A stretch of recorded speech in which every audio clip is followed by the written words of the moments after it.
Okay, so we have a 2010 Honda Fit, and I've taken out the radio already. There's a lot of tutorials on that, but my problem here is that the airflow direction selection knob is not working. It just spins freely, and so it doesn't change what the vents are blowing. And the way this works is, if you look in down here, see that white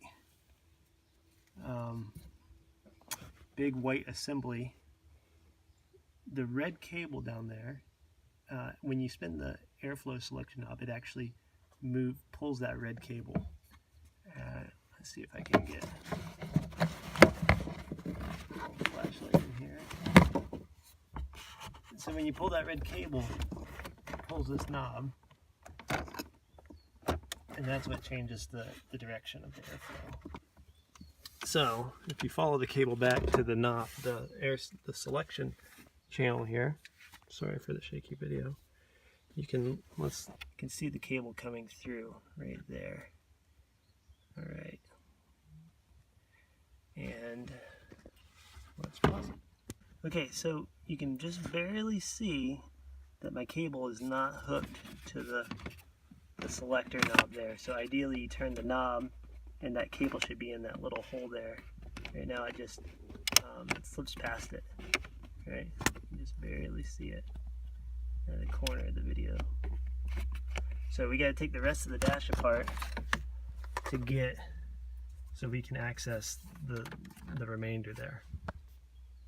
So before you start pulling this large piece of dash off, there's just this one screw right here, Phillips head, that you can just pull that out,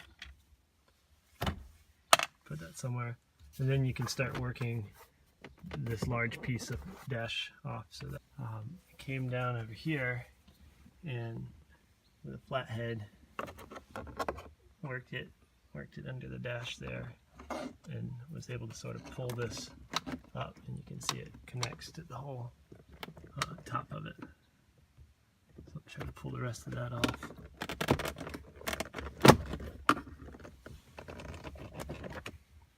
A little challenging with one hand. So I just kept working my way around, pulling this whole assembly off, and it finally completely popped free. You don't have to pull it out from that little corner down there. It just start on this side and then work your way around with your hands. Okay, and so once that big dash piece from up here is taken off, then there's these little clips on the side right here. There's one there. There's one right here. There's one right down there. And there's a hard spot where, if you can see, there's this little orange piece was holding this piece in. I don't know if you can see that. Yeah, there we go. That little black thing was held in with that orange clip somehow. But anyways,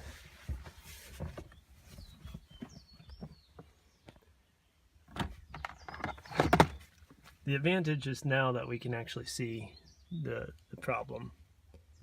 Okay, so as you're pulling this thing off, it's helpful to remove the top part for the blower speed motor. So remove that.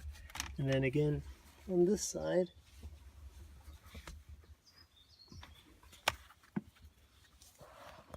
there's another bottom clip with an orange plastic thing, and I just pulled really hard directly out, and it popped out fine on this side. It's a little snug, a little afraid of breaking it, but it was okay. And now that it's all off, you can really see what's going on. So this is the temperature control knob. You can see how it works with the cable there.